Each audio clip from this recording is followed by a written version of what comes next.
मराठा समाजाच्या आरक्षणासाठी मनोज जरांगे पाटील जे आहेत 29 ऑगस्ट रोजी जे आहेत मुंबईत येत आहेत। मात्र मुंबई न्यायालयाने जे आहे कोर्टाने दणका दिलेला आहे। मनोज जरांगे पाटील यांनी मुंबईमध्ये आझाद मैदानावर उपोषण करू नये असं कोर्टाने सल्ला दिलेला आहे। आपल्या सोबत सदावर्ते सर आहेत। न्यायालयाने अखेर मनोज जरांगे पाटील यांना फटकारलेला आहे। प्रश्न असा आहे की कायदेशीर एक मर्यादा असते आणि कायद्याच्या चौकटीमध्ये आंदोलनाला परवानगी घ्यायची असते, परंतु कोणतीच परवानगी घ्यायची नाही, आंदोलनाची घोषणा करायची। गणेश उत्सवाचा सण आहे, जागतिक सर्वात मोठा हिंदूंचा सण आहे आणि त्या सणाला डिस्टर्ब करण्याचा प्रयत्न करायचा, हे मला असं वाटतं की तत्वतः जरंगेचा दिसता चेहरा जरी आंदोलनाचा असला तरी आत्मा मात्र त्याचा राजकारणाचा आहे। मात्र जरांगे पाटील म्हणताय आम्ही येणारच, 29 ऑगस्टला आमचं आगमन होणार, आम्ही उपोषण करणार असा ठाम निर्धार त्यांनी केलेला आहे। आता isakal.com आहे देशातील नंबर 1 ची मराठी न्यूज वेबसाईट। प्रत्येक अपडेटसाठी isakal.com ला नक्की भेट द्या। बघा, जरंगेच्या कोणत्याच गोष्टीमध्ये तर्क नसतो, जरंगेच्या कोणत्याच गोष्टीला कायद्याचा आधार नसतो, जरंगेच्या कोणत्याच गोष्टीला संविधानाचा आधार नसतो। जरंगेचं जे मूळ मागणी आहे ती सुद्धा कोणत्याच लॉजिकल एंडला नेणारी नाही, जे की तो म्हणतो की कुणबी मराठा, मराठा कुणबी एक करा, अशा प्रकारचं तर मागणं होऊच शकत नाही, सरसगट होऊच शकत नाही। आणि त्यातले त्यात ज्या नोंदी म्हणतो त्या नोंदीचं आयुष्य मला वाटतं फार लांब नाही। आणि त्यामुळं मला ह्या सगळ्या गोष्टींची गोळाबेरीज बघता एकतर त्याची मूळ मागणी चुकीची आहे आणि दुसऱ्या बाजूला जरंगे ज्या प्रकारे आंदोलनाची भाषा करतो, जरंगेकडे परवानगी नाही, जरंगे अर्ज करत नाही, जरंगेला कायद्याची सखोल ज्ञान असून सुद्धा जरंगे ढोंग करतो। त्याचं कारण असं आहे की जरंगे काय बोलतो बोलत तुम्हाला तो बोलतो की मला गणेश उत्सवाची तारीखच माहीत नव्हती। मग जरंगेला कोणी स्क्रिप्ट तयार करून दिली?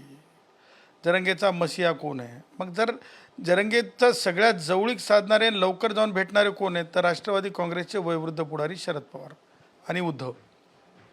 ह्या सगळ्या गोष्टी ज्या आहेत, म्हणजे मनोज जरांगे पाटील यांना उद्धव ठाकरे शरद पवार पाठीशी घालते असं तुम्हाला म्हणायचं आहे का? मी कुठं म्हणालो टायरचा डिमरा आहे म्हणून? टायर गाडी पुढे जाऊन कोण डिमरा लावतात मी कुठं म्हणालो तुम्हाला? मी कुठं म्हणालो की हे खेळणं आहे म्हणून? हे सगळ्यांना माहीत आहे कोण काय आहे ते। मैं कौन हूँ वो कौन है ये पब्लिक जानती है, तो जरंगे का कार्यक्रम भी पब्लिक जानती है। इसीलिए मैं मराठा भाइयों से कहूँगा कि अब जब माननीय उच्च न्यायालय ने ये कह दिया है, भारत की संविधान की धारा 226 के तहत अपना जो डिसीजन है सुना दिया है, तो जरंगे को क्या, भारत के पुलिस को, भारत के सरकारों को, भारत के विपक्ष को, महाराष्ट्र के विपक्ष को, महाराष्ट्र के सरकार को और हर वो आदमी को, फिर वो उद्धव ठाकरे हो, फिर वो शरद पवार हो, कोई भी हो, जो मसीहा बन बैठे हैं, उनको ये भारत की संविधान की धारा 144 के तहत ये कानून बोल के कौन लिहितंय? स्क्रिप्ट कोण लिहितंय सर? मी सांगालो ना तुम्हाला, सगळ्यात वायुगतीनं कोण गेलं होतं? शरद पवार गेले होते अंतरवली सराटीला। वायुगतीनं कोण गेलं तर उद्धव। मग लिहिण्याचं तर सोडा, त्याच्या पुढची गोष्ट आहे। तुम्हाला सांगतो ह्या सगळ्या गोष्टी ज्या आहेत हे तुम्हाला सांगतो व्यावसायिक आहेत, जे व्यावहारिक गोष्टी आहेत आणि त्याच्यामुळे व्यावसायिक आणि व्यावहारिक गोष्टी कायद्यासमोर टिकत नसतात। मनोज जरांगे पाटील असे म्हणतात की जी गणेश उत्सव आझाद मैदानातून ही जी मिरवणूक जात नाही, मग आझाद मैदानावर आम्हाला परवानगी का नाही, अशा प्रकारचं त्यांचं विधान आहे। नाही, मुद्दा असा आहे की सगळ्यात अगोदर तर परवानगी तर घ्यावं लागेल। जरंगे कोर्टात परवानगीसाठी गेलाय का? जीभ लांब होते जरंगेची, महिलांना हाणून पाडून बोलतंय। संविधानिक पदावरल्या त्या चित्रात त्यांना काय बोलला बघितलं ना आपण काल।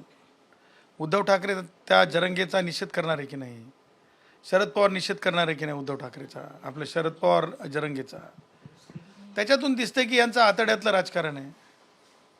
जरंगेचं, शरद पवारचं, उद्धव ठाकरेचं आतड्यातलं राजकारण आहे।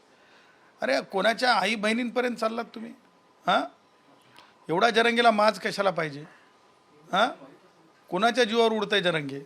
हां, ह्या गोष्टी म्हणजे महाराष्ट्राच्या कधी मराठा समाजाच्या मागणीसाठी याच्यामध्ये राजकारण होतंय आणि मराठी माणूस कुठं तर मराठा समाज भरकटला असं आपल्याला म्हणायचं आहे का?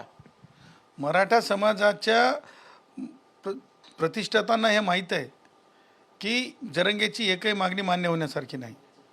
कोर्टात एकदा प्रकरण न्यायप्रविष्ट असताना तुम्ही कसं काय हिंमत करू शकता? कोर्टावर इन्फ्लुअन्स करायचा आहे, सरकारवर इन्फ्लुअन्स करायचा आहे, नवीन नवीन गोष्टी तुम्हाला साध्य करायच्या. ह्या सगळ्या गोष्टी ज्या आहेत ना, अत्यंत तुम्हाला सांगतो नम्रपणे ह्या चुकीच्या आहेत जरंगेच्या आणि मला असं वाटतं निषेधार्ह आहेत. समजा न्यायालयाचा अपमान मनोज जरांगे पाटील यांनी केला, 29 तारखेला मुंबईत आले, तर काय तरतूद साधारणपणे न्यायालयाला भविष्यामध्ये काय शिक्षा होऊ शकते? साधारणपणे 6 महिन्याची शिक्षा होऊ शकते. क्रिमिनल कंटेम्प्ट आहे तो, विलफुल डिसोबिडियन्स आहे, माहीत असताना येणं आहे. आणि मला असं वाटतं की जरंगेला अटक करायला हरकत नाही मग, जर जरंगे ऐकत नसेल तर. न्यायालयाने काही नवी मुंबईच्या सुचवलेले खारघर किंवा सेंट्रल पार्क या ठिकाणी उपोषण करावं असं सुद्धा न्यायालय म्हणतंय. यावर कसं तुम्ही पाहताय? मला एक समजतंय की जरंगेनं आधी मागणी तर करू द्या परवानगीची, त्याच्यानंतर जरंगेची मागणी संयुक्तिक आहे, संविधानिक आहे, कायदेशीर आहे की नाही याच्यावर आपण पुढं बोलू. ओके, हे होते सदावर्ते. त्यांनी सुद्धा सांगितलं की मनोज जरांगे पाटील यांचा बोलवता धनिक कोण आहे हे स्पष्ट यावरून दिसतंय. कॅमेरामन रोहित सह विकास मिरगणे, साम टीव्ही, मुंबई. देश विदेशातील प्रत्येक घडामोडींचे लाईव्ह अपडेट मिळवण्यासाठी आता साम टीव्हीच्या सर्व सोशल मीडिया प्लॅटफॉर्मला लाईक, फॉलो आणि सबस्क्राईब करा. तसंच सर्व नोटिफिकेशनसाठी बेल आयकॉन प्रेस करायला विसरू नका.